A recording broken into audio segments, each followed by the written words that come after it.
Bismillahirrahmanirrahim. Assalamualaikum warahmatullahi wabarakatuh. Alhamdulillahirabbil alamin wassalatu wassalamu ala asyrafil anbiya'i wal mursalin sayyidina maulana Muhammad wa ala alihi wa sahbihi ajma'in. Qala subhanaka la ilma lana illa ma 'allamtana innaka antal alimul hakim. Wala haula wala quwwata illa billahil aliyyil azim.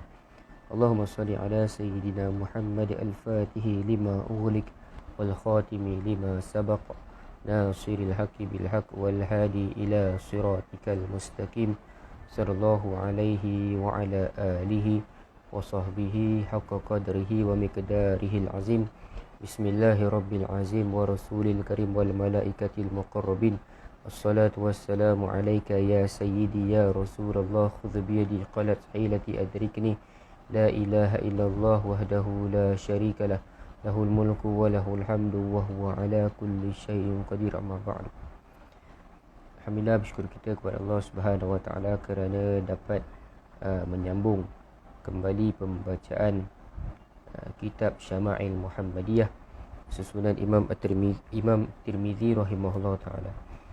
Dan kita masih lagi pada bab yang ke-18 berkenaan dengan kain sarung Rasulullah sallallahu alaihi wasallam, dan kita masuk pada hadis yang ke-115. Kita masuk pada hadis yang ke-115. Qala mu'allifu rahimahullah ta'ala wa nafa'na bihi wa bi'ulumihi wa barakatihi fid darain amin.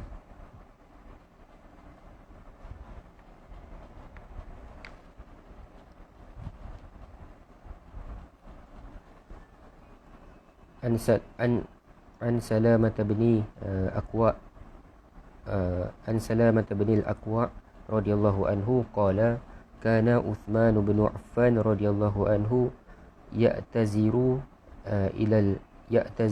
ila an yusafi saqai wa qala hakadha kanat izratu sahibi, yakni Nabi sallallahu alaihi wasallam. Maksudnya diriwayatkan daripada Salamah bin Al-Aqwa radhiyallahu anhu yang menceritakan Sayyidina Uthman bin Affan radhiyallahu anhu memakai kain sarung setakat pertengahan dua betis beliau sahaja, dan beliau berkata, beginilah caranya sahabatku memakai kain sarung. Yang dimaksudkan oleh Sayyidina Uthman itu ialah Nabi sallallahu alaihi wasallam. Jadinya di sini nak ceritakan bahawa ada seorang periwayat yang bernama Salamah bin Al-Aqwa diceritakan bahawa Sayyidina Uthman itu memakai kain sarung setakat pertengahan dua betis beliau sahaja. Sayyidina Uthman ni dia pakai kain sarung yang dipakainya setakat di pertengahan betis sahaja. Dan kemudiannya Sayyidina Uthman berkata, beginilah caranya sahabatku memakai kain sarung. Katanya, beginilah cara sahabatku memakai kain sarung. Yang dimaksudkan, sahabat yang dimaksudkan oleh Sayyidina Uthman itu ialah Nabi SAW. Jadinya hadis di atas ini nak bagi tahu kepada kita tentang Sayyidina Uthman ini dia pakai kain sarungnya dengan labuh setakat pertengahan betis sahaja. Kerana apa? Kerana untuk mencontohi Nabi SAW. Itu Sayyidina Uthman, dia pakai kain sarung itu labuhnya sehingga setakat pertengahan dua betis sahaja. Disebabkan apa? Disebabkan untuk mencontohi Nabi SAW. Jadinya pengajaran yang kita boleh ambil daripada hadis berkenaan yang diriwayatkan oleh Salamah bin Al-Aqwa ini adalah galakkan kepada kaum lelaki lah untuk tidak melabuhkan pakaiannya. Galakkan kepada kita ini, kaum lelaki, untuk tidak melabuhkan pakaiannya melebihi tengah betis sebagai mencontohi Nabi SAW dan para sahabat baginda. Yakni Nabi SAW, kita ikutlah bagaimana Nabi SAW pakai kain sarung dengan labuhnya itu hanya pertengahan betis sahaja. Jadi itu sunnah Nabi SAW sangat baik untuk diikuti oleh kita. Dan para sahabat juga mengikuti bagaimana Nabi SAW melabuhkan kain sarungnya itu sehingga pertengahan betis. Antaranya adalah Sayyidina Uthman bin Affan. Kemudian hadis yang ke-116, an Hudzaifah bin al-Yaman radhiyallahu anhu qala akhadha Rasulullah sallallahu alaihi wasallam bi'adalati saqi aw saqih faqala hadha mawdi'ul izar fa in abaita fa asfal fa in abaita fala haqqa lil izari fil ka'bain. Maksudnya diriwayatkan daripada Hudzaifah bin al-Yaman radhiyallahu anhu, beliau menceritakan Rasulullah SAW memegang otot betisku lalu berkata kepadaku, hanya setakat ini sahaja tempat kain sarung. Jika enggan, jika tak nak, kata Nabi, jika tidak mahu setakat pertengahan betis, yakni jika kamu tidak mahu setakat itu sahaja, harus ke bawah sedikit daripadanya, maka boleh untuk kain sarung itu labuhnya bawah sedikit. Nabi SAW mula tunjuk di pertengahan betis. Kemudian kalau tak mahu, betul Nabi kata kalau enggan di pertengahan betis, maka boleh dilabuhkan sedikit. Jika enggan lagi, yakni ingin labuh lagi, yakni dia nak labuh lagi, tidak harus bagi kain sarung dilabuhkan hingga menutupi 2 buku lali.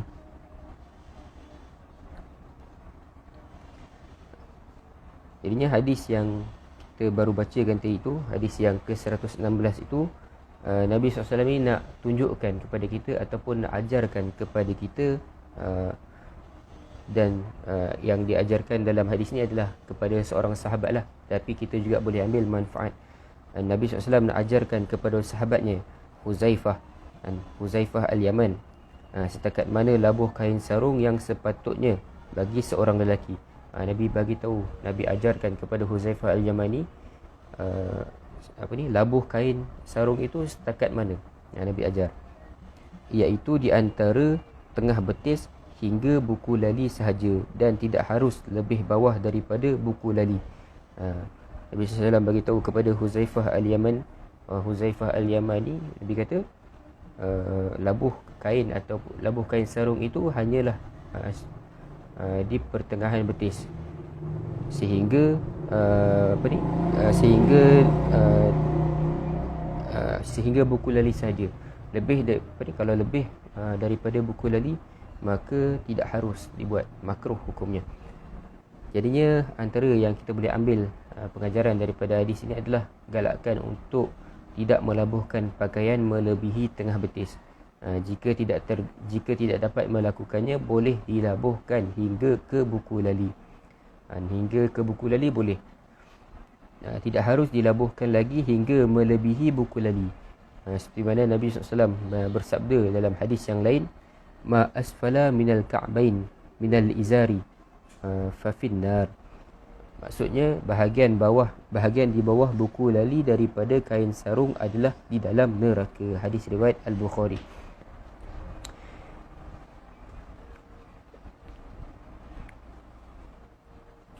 Jadinya kesimpulan yang kita boleh ambil daripada hadis berkenaan dengan kain sarung Nabi SAW, ini merupakan hadis yang terakhirlah di dalam bab ini. Apa yang kita boleh rumuskan adalah, yang pertama, kain sarung di samping kain selendang. Jadi Nabi SAW ada juga memakai kain selendang ataupun kain burdah, dan juga kain sarung ini dia merupakan pakaian yang paling kerap dipakai oleh Nabi SAW kerana lebih ringan pada badan berbanding pakaian lain.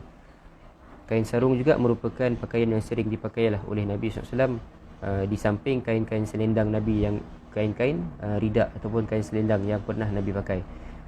Ini adalah kain sarung ni yang dipakai di bawah, kain sarung dipakai di bahagian bawah badan. Itu antara yang keraplah dipakai oleh Nabi SAW kerana ianya lebih ringan, dan juga dia lebih ringan daripada berbanding dengan pakaian-pakaian yang lain. Yang keduanya, Nabi SAW biasa memakai kain sarung yang kasar. Nabi SAW kalau pakai kain sarung itu, Nabi pakai kain sarung yang kasar.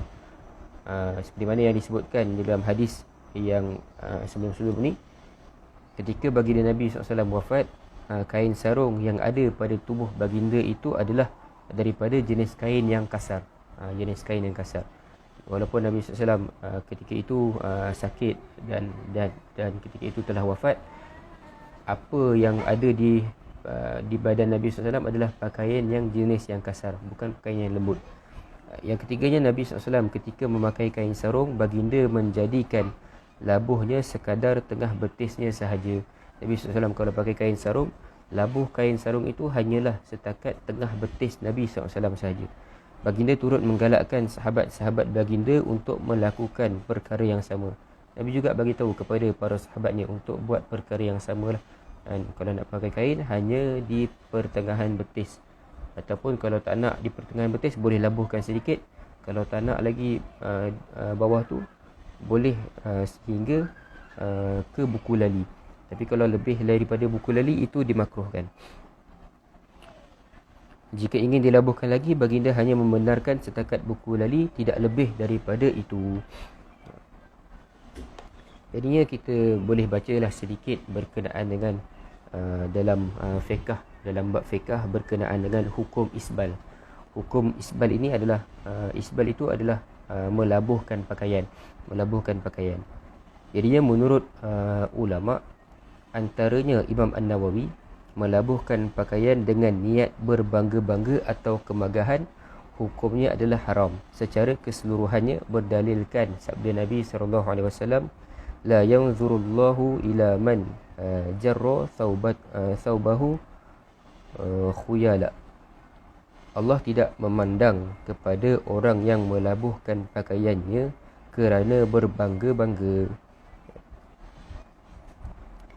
Allah tidak memandang ini dengan maksud pandangan dalam maksud pandangan dalam hadis di atas adalah pandangan rahmat lah, pandangan rahmat, yakni Allah tidak merahmati orang yang melabuhkan pakaiannya kerana bongkak atau bermegah-megah, sama ada ianya adalah daripada lelaki ataupun wanita.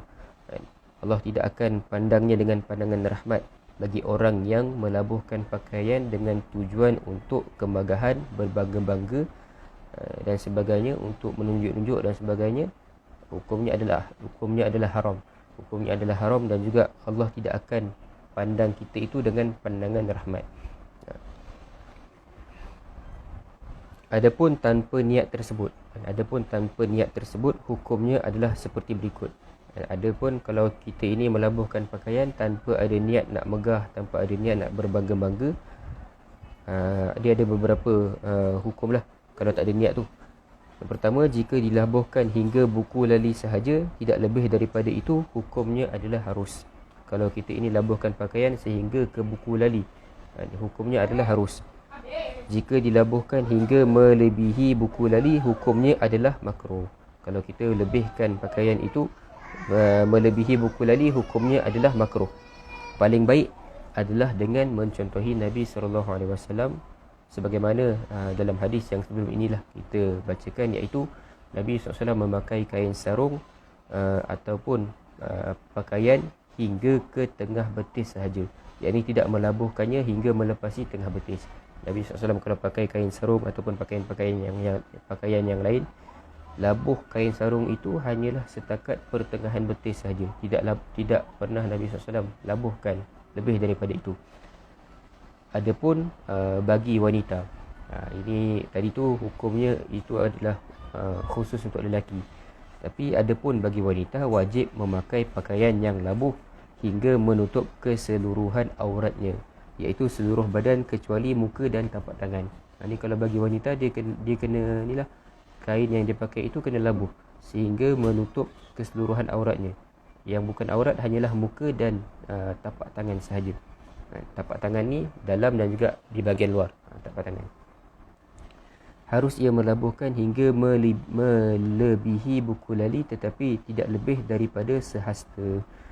Boleh untuk dilabuhkan sehingga lebih daripada buku lali, tetapi jangan lebih itu lebih daripada satu hasta. Satu hasta ni antara lebih kurang macam ni lah, satu hasta.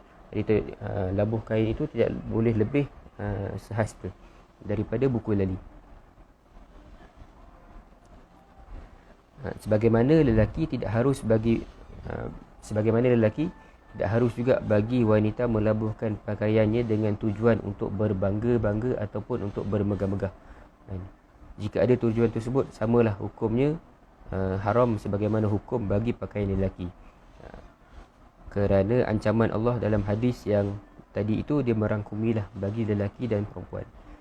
Hadis yang kita bacakan tadi, Allah tidak memandang kepada orang yang melabuhkan pakaiannya kerana berbangga-bangga. Ini termasuk lelaki dan juga perempuan. Sama juga kalau perempuan itu dia pakai pakaian yang labuh dengan niat untuk berbangga-bangga ataupun untuk bermegah-megah, hukumnya tetap sama, hukumnya adalah haram. Hukum ini juga berguna bagi masalah melabuhkan tangan baju, masalah melabuhkan tangan baju, ekor serban dan sebagainya. Jika ada tujuan berbangga-bangga, hukumnya adalah haram. Dan dengan tujuan inilah kita memahami ancaman Nabi SAW dalam hadis berikut. Ini ada beberapa ancaman yang Nabi SAW sebutkan. Antaranya yang bermaksud, setiap yang labuh hingga menyapu tanah daripada pakaian, maka ia akan berada dalam neraka. Ini ancaman Nabi SAW. Kalau pakaian itu labuh sehingga dia boleh menyapu tanah, apa yang Nabi kata? Maka ia akan berada di dalam neraka. Dan itu hadis riwayat Ahmad lah. Hadis riwayat Ahmad. Dan ada juga hadis riwayat daripada Imam Al-Bukhari yang bermaksud apa yang bawah daripada 2 buku lali daripada kain sarung yang dipakai, maka ia akan berada dalam neraka. Itu antara ancaman-ancaman yang diberikan ataupun dinyatakan oleh baginda Nabi SAW kepada orang yang melabuhkan pakaian dengan tujuan untuk bermegah-megah ataupun dengan tujuan untuk berbangga-bangga diri, nak tunjuk ke orang, nak riak dan sebagainya. Sebabkan apa? Sebabkan pembesar-pembesar ataupun raja-raja pada zaman dahulu, pada zaman Nabi SAW, antaranya Raja Rom ataupun Raja Parsi, mereka ini kalau pakaian mereka itu pakaian yang labuh sehingga menyeret tanah. Itu bila pakaian itu labuh, dia punya baju tu labuh sehingga seret tanah dan sebagainya, mereka ini berbangga-bangga dengan pakaian kemuliaan mereka itu. Itu yang Nabi SAW nak ajarkan kepada kita itu. Kalau nak labuhkan pakaian bagi lelaki sehingga setakat buku lali saja. Kalau lebih daripada itu, hukumnya adalah makruh. Tapi bagi perempuan, kena tutup keseluruhan auratnya. Maknanya dia boleh labuhkan kainnya itu lebih daripada buku lali sehingga kan limitnya satu hasta. Sehasta itu limit. Kalau lebih daripada satu hasta, maka tetaplah hukumnya tidak boleh. Itu antara fiqh di dalam bab berkenaan dengan kain sarung Nabi SAW. Dan selesailah bab yang ke-18, dan insyaAllah pada hari esok kita akan masuk pada bab yang ke-19. Jadinya untuk makluman, insyaAllah pada malam ini saya akan berkuliah maghrib di UiTM kampus Seremban, di pusat Islam UiTM kampus Seremban. Kita akan berkuliah maghrib. Sama juga kita akan membacakan kitab Syama'il Muhammadiyah, tapi masih lagi pada bab yang pertama lah. Jadinya boleh bagi tahu kepada rakan-rakan dan sebagainya untuk turut sama hadir dalam kuliah maghrib di UiTM, di pusat Islam UiTM kampus Seremban. Allah Subhanahu wa ta'ala a'lam. Terima kasih kepada yang join live pada tengah hari ini. Moga-moga Allah Subhanahu wa ta'ala memberkati segala urusan yang kita lakukan di atas muka dunia ini. Allah Subhanahu wa ta'ala a'lam. Assalamualaikum warahmatullahi wabarakatuh.